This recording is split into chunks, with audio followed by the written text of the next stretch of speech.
Bienvenidos nuevamente, amigos televidentes, a otra edición de su programa Viva Mejor. Como les dije después de los comerciales, vamos a tener una entrevista bien interesante. Hoy tenemos el honor de tener nuevamente en nuestros estudios al doctor Ignacio Bengoa, nefrólogo y muy amigo y parte de la familia del equipo de Viva Mejor. Nos ha tratado temas bien interesantes en otras oportunidades y esto no va a ser diferente, ¿no? En verdad lo quisimos traer porque quisimos hacer un programa especial dedicado al riñón. Él es nefrólogo y últimamente el riñón, o cada vez más, mejor dicho, no últimamente, el riñón toma mucha importancia en el cuidado de la salud. Sabemos que es un órgano bien noble, pero bien resistente, pero que su fallo implica muchas consecuencias y muchas complicaciones, ¿no? Y por eso hemos traído hoy al doctor Ignacio Bengoa para que nos hable de varios temas relacionados con el riñón. Doctor, bienvenido. Muchas gracias, doctor Gutiérrez. Gracias por invitarme a Viva Mejor. Sí, yo siempre encantado de poder hablar de temas, bueno, que de mi especialidad, ¿no? Del cuidado del riñón, de esta enfermedad que es silente, ¿no? Que es un problema importante de salud. Exactamente, ¿no? Y eso es importante. El riñón o los riñones, porque funcionan los dos conjuntamente, y mejor dicho, quería empezar con esa pregunta, ¿no? ¿Cómo hace, o sea, un riñón trabaja más que el otro? Los dos trabajan igual, se comparten las cargas, se puede dañar uno y otro no. ¿Por qué normalmente fallan los dos al mismo tiempo?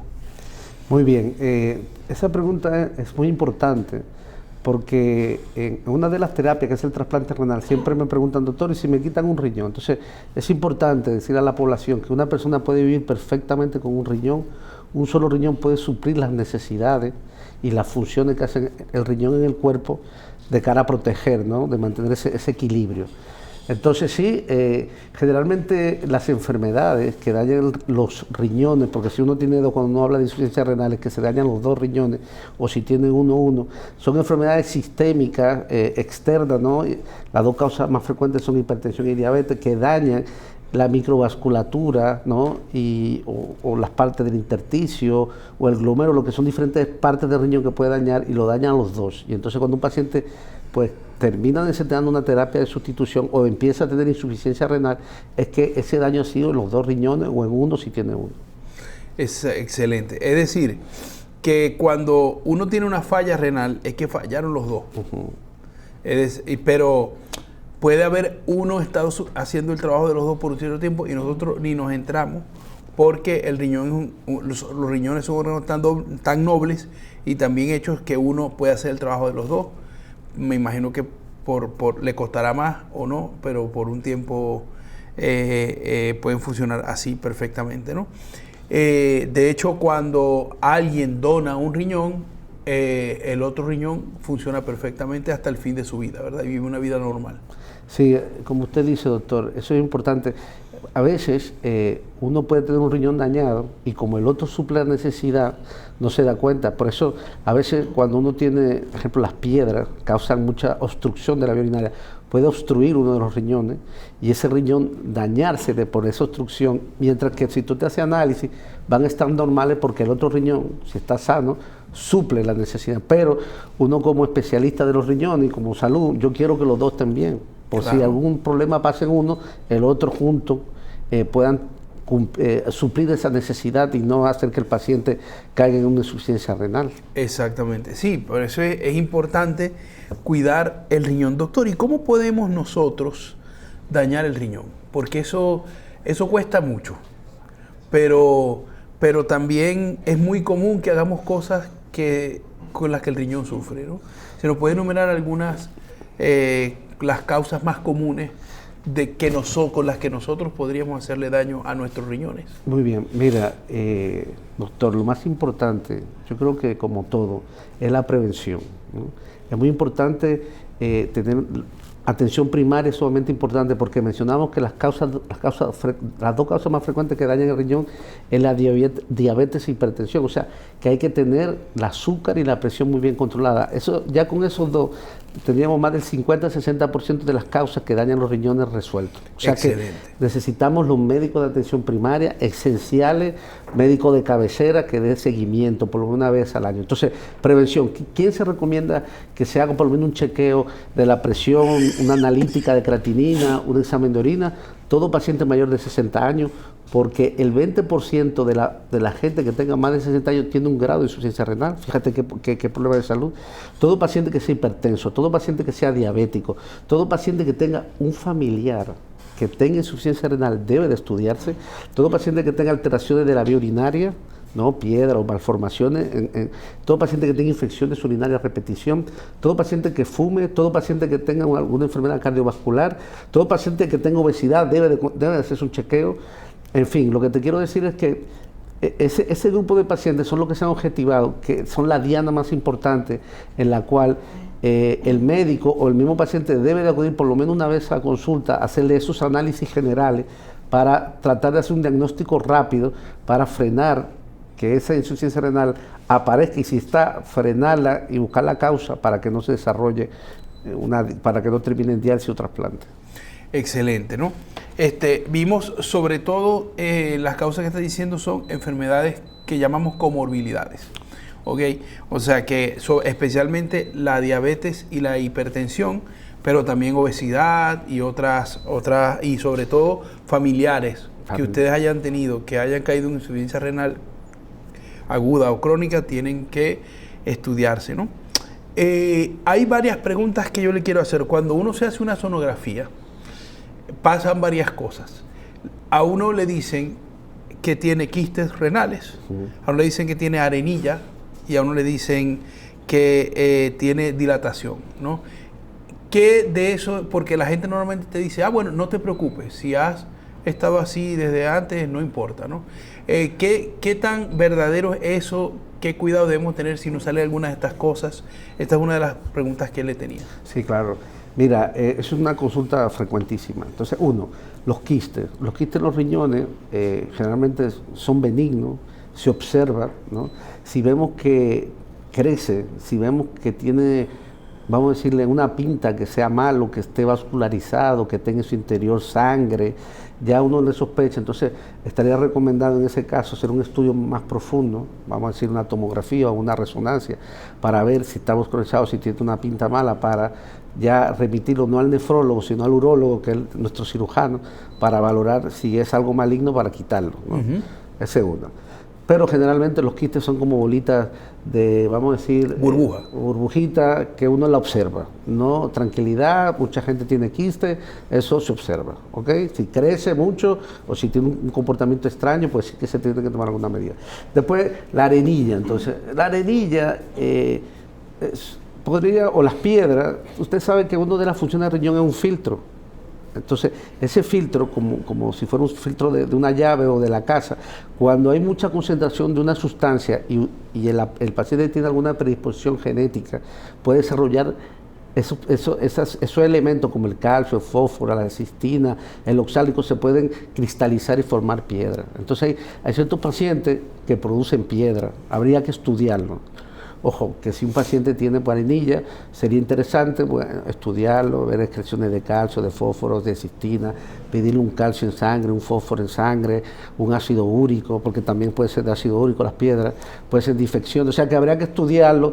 Si no tiene ningún problema, también beber mucha agua y observar. Es que es interesantísimo, doctor, porque a mí en la consulta de medicina familiar me pueden llegar 7 personas con arenilla, o sea, es un diagnóstico ecográfico muy común. Y uno simplemente lo pasa un poco desapercibido, y quizás uno tiene que enfocarse un poquito más en encontrar el origen de esa arenilla, porque no debería haber arenilla, ¿verdad? No debe. Y ojo, también, y esto me pasó con un radiólogo que lamentablemente el médico cayó en diálisis y se tenía que trasplantar. Y me dijo, doctor Bengoa, ¿cuántos pacientes usted ha descartado por piedra o arenilla para ser donante? Porque Claro, cuando un donante, que ese es otro tema, el paciente tiene que estar sano completamente. Y yo dije, pues mire, doctor, muchos pacientes. Entonces me dijo, mira, ten mucho cuidado porque, número uno, hay muchos radiólogos, que no son radiólogos, que son sonografistas, que cogen un curso, y que te dicen que tiene arenilla. Entonces, yo cuando tengo sospecha, y sobre todo cuando son piedras, le pido un TAC sin contraste y te digo que el 90% no tiene nada. Okay. O sea que ojo también con ese diagnóstico alegre yo siempre veo si es radiólogo, tú sabes, para bien afinar, porque entonces tú le diagnosticas a un paciente que tiene litiasis, tiene piedra, entonces entra en un mundo. Exacto. Ok, ojo con eso, ¿bien? O sea que sí, si tú ves que nunca ha tenido historia de cólico nefrítico, no tiene historia familiar, vamos a repetirlo, vamos a hacerlo en otro lado, y si te tiene cualquier duda, pues haré una prueba más específica, y si ya lo confirmo, pues vuelvo y te digo, pedirle calcio, fósforo, excreción de calcio, de fósforo, pedirle ácido úrico, quizá en un pH, tú sabes, ver un poco, y si encuentras una etiología, pues modificarla para que no siga formando. Claro. Entonces, y el otro diagnóstico ecográfico muy común en la consulta de medicina general es cuando tú le dices al ecografista, porque es que me llegan sobre todo las personas, y me dicen, no, el ecografista dijo que tengo dilatado un poquito uno de los cálices, pero que si estoy orinando bien no me preocupe por eso. No, ahí sí entonces, las dilataciones, entonces sabemos que el riñón no produce el urete, después va a la vejiga, después la uretra, la vía urinaria, yo digo la cañería. Yo creo que sí es importante, si un paciente tiene una dilatación, buscar la causa. Exacto. Porque eso es un motivo de que las dilataciones dañan los riñones. Ahora, si estudiamos la causa y está dilatado y no encontramos nada, puede ser que sea una dilatación pequeña congénita, que se observa. O sea que como quiere que estudiarlo, porque vuelvo y digo, lo importante es tener al paciente, ¿no?, cuidarle los dos riñones. Yo no quiero que uno se le dañe y quiero que los dos funcionen, por si algo pasa, tener esa reserva funcional renal. Exacto. Excelente, ¿no? Entonces, hablamos de estas causas. Tengo otra pregunta, ¿no? Entonces, y creo que va en consonancia porque nos dice hay que modificar si encontramos, por ejemplo, un elemento elevado como es el calcio, el fósforo, etcétera. Entonces, es decir, que hay alimentos, hay bebidas, hay elementos que pueden ayudar a que el riñón se dañe. Sí, claro.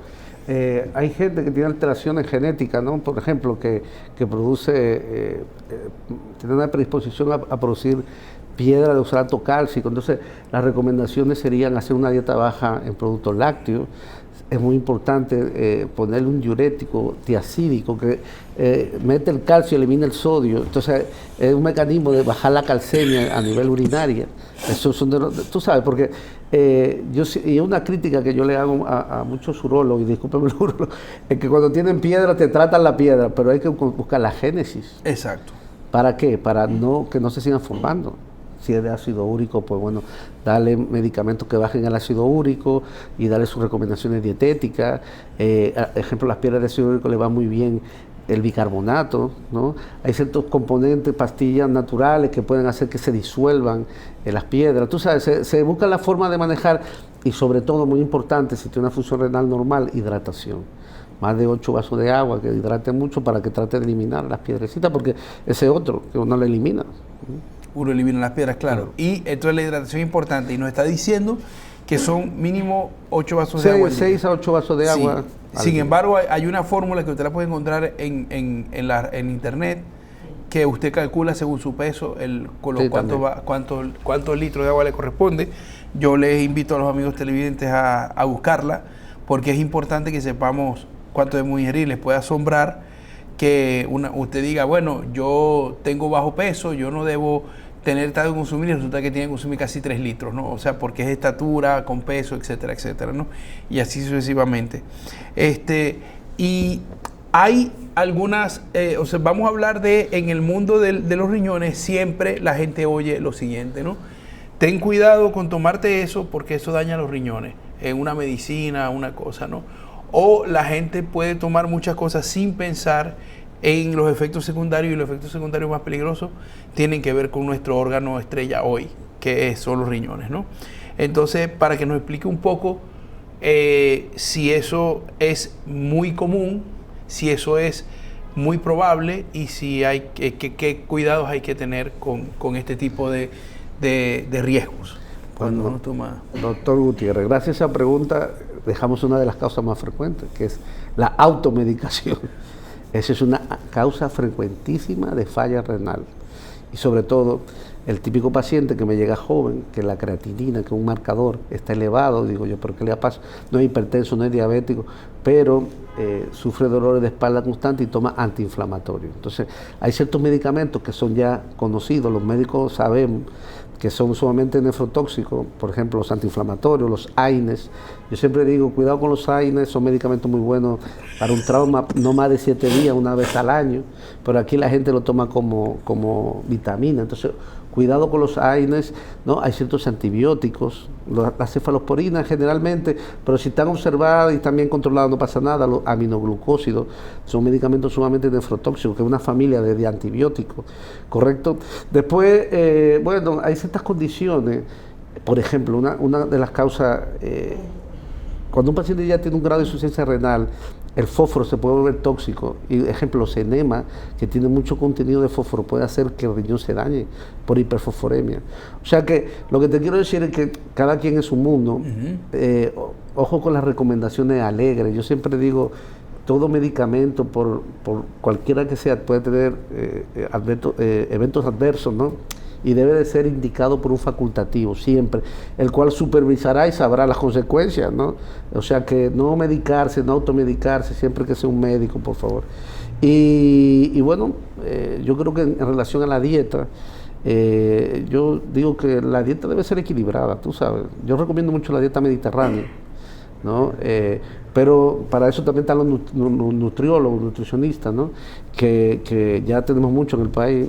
Yo siempre, ante cualquier duda de mis pacientes, ya cuando tienen falla renal, los remito a un nutriólogo, nutricionista, para que él le ponga su dieta y trabajamos en equipo. Exacto.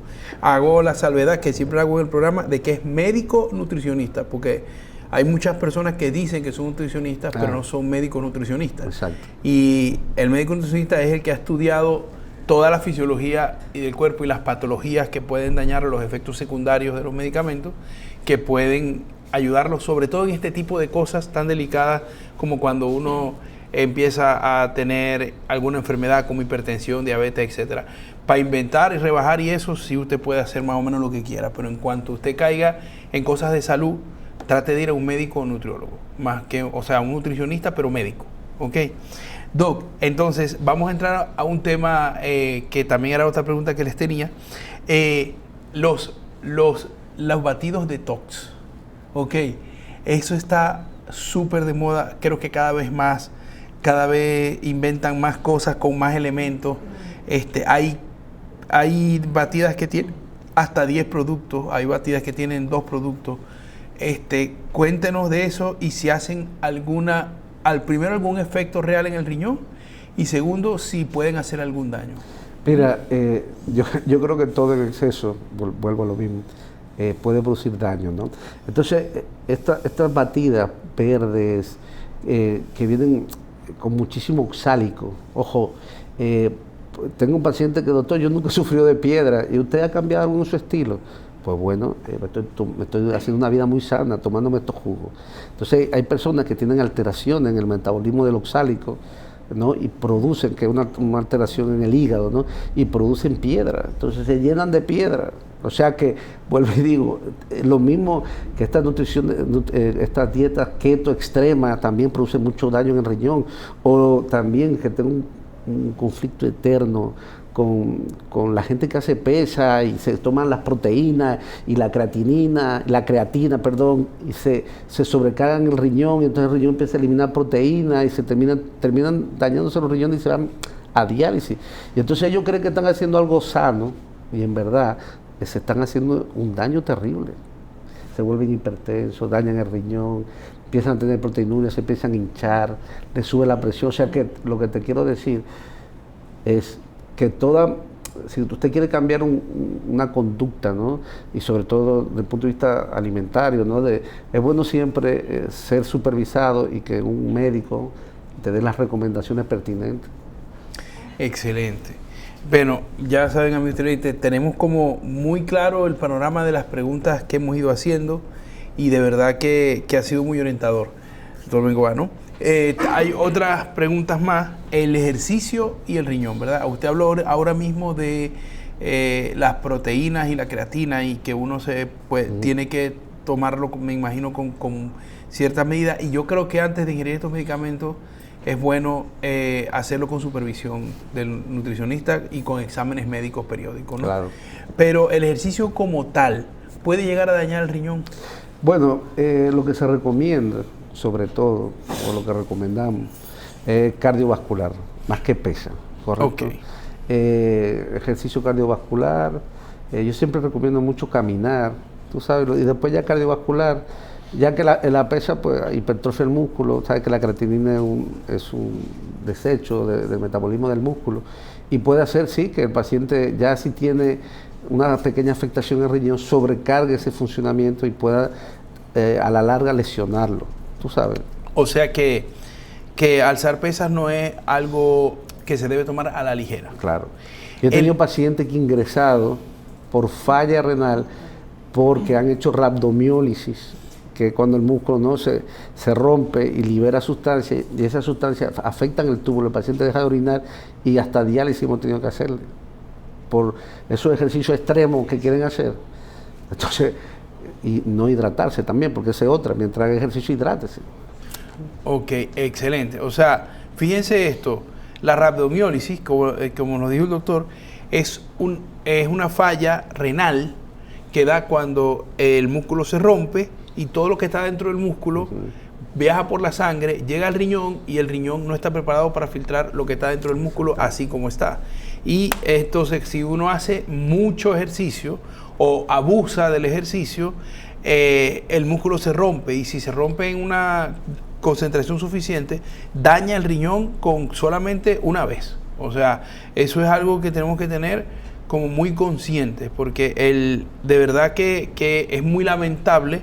No sé qué experiencia habrá tenido, doctor, que por abusar así de nuestro cuerpo, sí, pues quedemos de por vida con limitaciones, ¿no? Claro, claro, que pasa factura todo eso al final. Exacto. Doc, entonces hemos cuidado nuestro riñón y hemos hecho todo lo posible porque esté bien. Entonces, como dijimos, uno puede vivir con un solo riñón. Entonces, quiero que aprovechemos esta última parte del programa para concientizar a la gente de que uno, o sea, puede perfectamente ser donante renal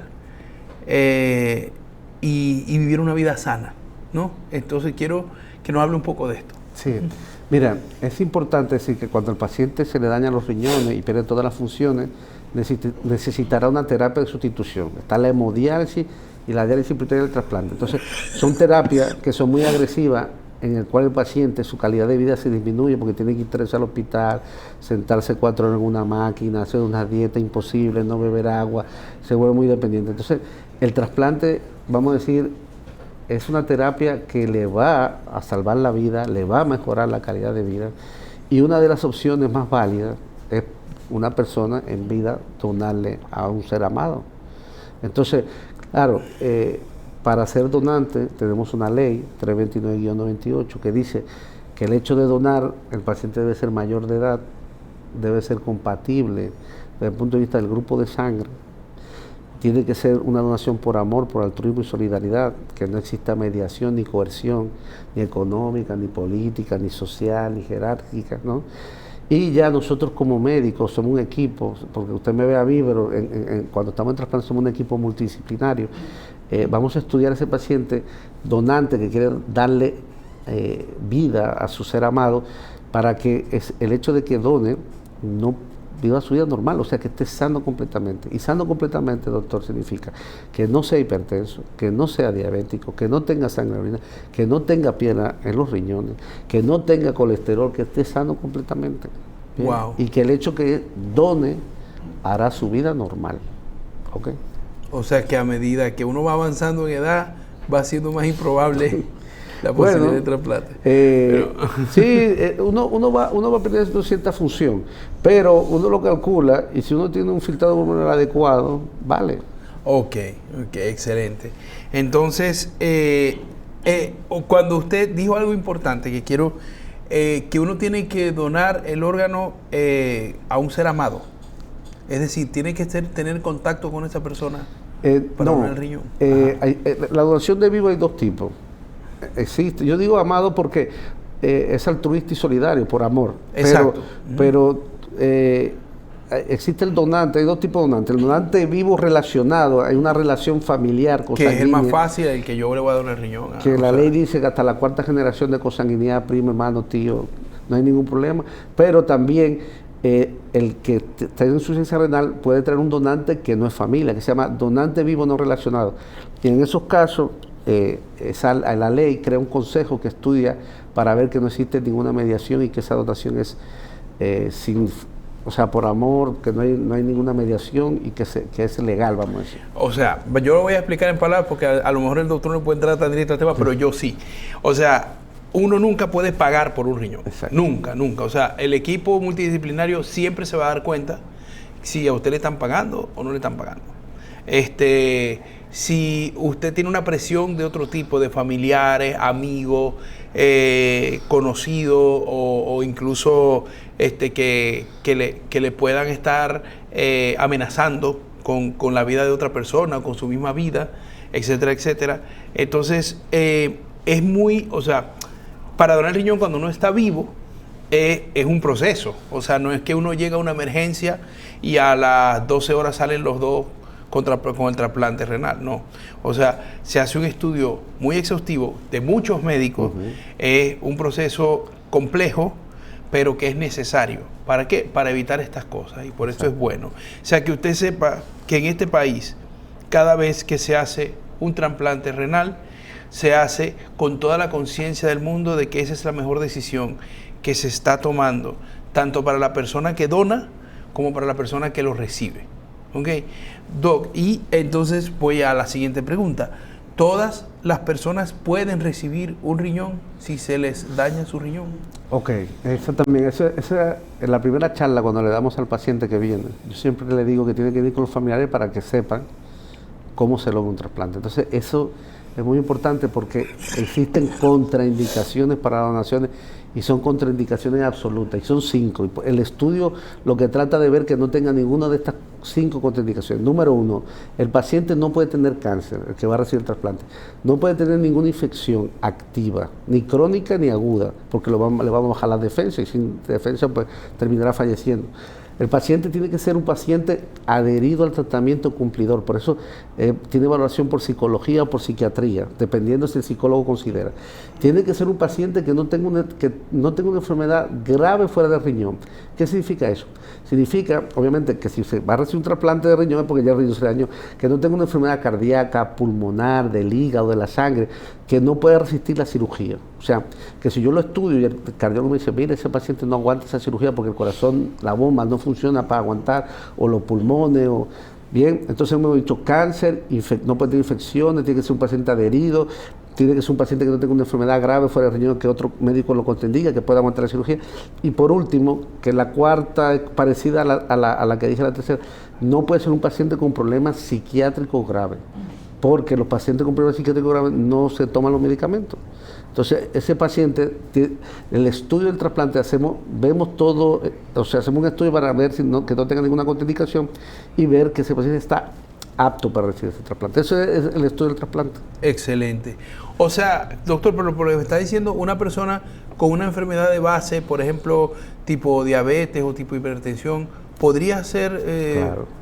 Esas son las dos causas más frecuentes. Los diabéticos, al revés, un diabético que cae en diálisis tiene una mortalidad altísima. Hay que trasplantarlo lo antes posible, viven más. O sea que rápidamente el diabético tiene que ir rápidamente a un hospital trasplantador a estudiarse para trasplantar. Los diabéticos.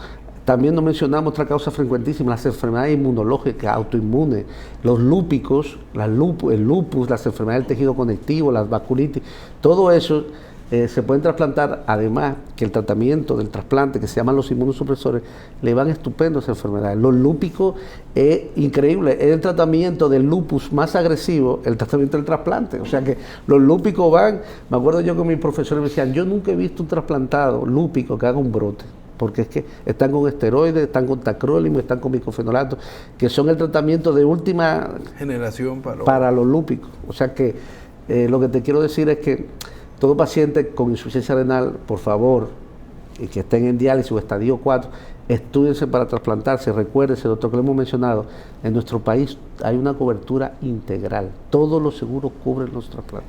Eso es importante y eso es, bueno, para terminar, creo que es la cereza del helado, ¿no? O sea, el trasplante no hay que pasar lucha buscando dinero, pidiendo a los familiares, haciendo cuentas en GoFundMe, nada de eso. O sea, ustedes pueden perfectamente ir a su seguro y estudiarse para trasplante, y lo que queda es rezar porque no siempre aparece el órgano para usted, aunque creo, no soy experto, pero no creo equivocarme al decir que el trasplante renal es uno de los trasplantes que menos rechazo tiene de los órganos que se trasplantan. Bueno, tiene que tenga un rechazo no significa que lo va a perder, sino que la supervivencia del injerto se acorta. Okay. Hay algunos que lo pierden, pero generalmente con esteroides y con algunos tratamientos inmunosupresores los sacamos adelante. Claro. Y en vez de durar 15, 20 años, pues duran 8 o 7, pero podemos retrasplantarlo. Pero sí, siempre existe la posibilidad de rechazo. Ahora, yo siempre digo, siempre hay que optar por buscar lo mejor. Traten de estudiarse para trasplantarse, traten de entrar en una lista de espera. Si tienen algún familiar, hablar en la familia que le quieran donar, ¿no? Y la gente que dona además vive su vida feliz, eso es otro. Que sienten que ayudaron, se sienten felices. Sí, o sea, darle la vida a otro. Oye. Y darle tu vida a otro, yo creo que es una de las mejores cosas que hay. De hecho, quiero cerrar con este tema porque estamos hablando todo de donar riñón en vida, ¿verdad? Pero es mucho más importante, creo yo, que tus riñones puedan ser usados en el momento de la muerte y ayudar a otros seres. Son 2 órganos que estás donando para 2 personas diferentes, ¿no? Doctor, son 8 vidas que se pueden salvar: corazón, pulmón, páncreas, riñón, hígado. Imagínese usted. Y además... esos son órganos sólidos. Además, sí, tú puedes dar córnea, puedes donar hueso, piel. ¿Te acuerdas los quemados? Se hubieran salvado. No tenemos el banco de tejido, estamos luchando por crearlo. O sea que estamos caminando hacia mejoras, ¿no? Esperemos que pronto se logre el banco de tejido que necesitamos. Hueso, cartílago para los politraumas, que son cabezas de fémur, tú sabes, todo eso. Y encima, es importante que la población sepa, cuando una persona dona, usted ese mismo día le van a entregar a su ser amado y usted lo puede velar con el ataúd abierto, porque es una cirugía, como un apéndice. O sea, usted puede, exactamente, es importante, puede enterrar a su familiar, porque la gente cree que uno lo desmembran, o usted, su ser amado lo va a ver ahí íntegro. Exacto, aunque inclusive le hayan se hayan tomado la córnea y le hayan tomado otras cosas. De hecho, muchas veces los pacientes no lo saben, pero muchas veces los órganos los tienen que quitar por otras razones, porque si van a durar mucho tiempo en exposición, hay que sacarle los órganos para que dure más el cuerpo y los botan. Sí, así mismo. O sea, al final es lo mismo, y no se preocupe que usted en el juicio final no va a necesitar los órganos. Exacto. Esto es a veces es una de las cosas con las que nos hemos encontrado más, ¿no? Y si yo necesito eso en el juicio final, bueno, no creo que necesite eso en el juicio final porque porque el juicio final funciona distinto, ¿no? Y entonces usted done sus órganos, que seguramente en el juicio final Dios va a estar más contento de usted que si no lo dona. Así que, doctor, yo le agradezco muchísimo el que haya estado con nosotros, y de verdad que yo espero que alguna persona, que hayamos logrado, bueno, primero que muchas personas cuiden mejor sus riñones, porque no hay nada mejor que no necesitar un trasplante. Correcto. Pero también que hayan sido conscientes de que puedan pensar en la posibilidad y en la realidad de donar sus órganos sin ningún problema, ¿ok? No importa su religión, ni importa su situación económica, ni importa nada. Lo importante es que se cuide para que usted pueda ayudar a los demás después de su muerte. O sea, también usted está, ahora mismo hay una tendencia cultural a cuidar mucho el cuerpo, ¿verdad? Para verse bien. Pues también que incluyan eso y para estar bien, para después dar mi vida a los demás. Yo creo que sería el complemento perfecto de ese tipo de cultura que nos está llegando a nosotros, ¿no? En estos días. Bueno, doctor, muchísimas gracias. Creo que ha sido muy orientador para todos este tema del cuidado del riñón. No, muchas gracias nuevamente por la invitación y recordar a todo el mundo que todo el mundo puede ser donante. La edad no contraindica la donación, porque yo tengo pacientes de 80 años recibiendo diálisis y si una persona de 60, 70 años fallece y tiene esos riñones bien buenos, bueno, dele vida a otro. Claro que sí. Entonces, con este mensaje tan importante, nos vamos a comerciales y recuerden que no se despeguen de nuestros televisores porque tenemos más y mucho más de nuestro programa Viva Mejor para todos ustedes después de estos comerciales.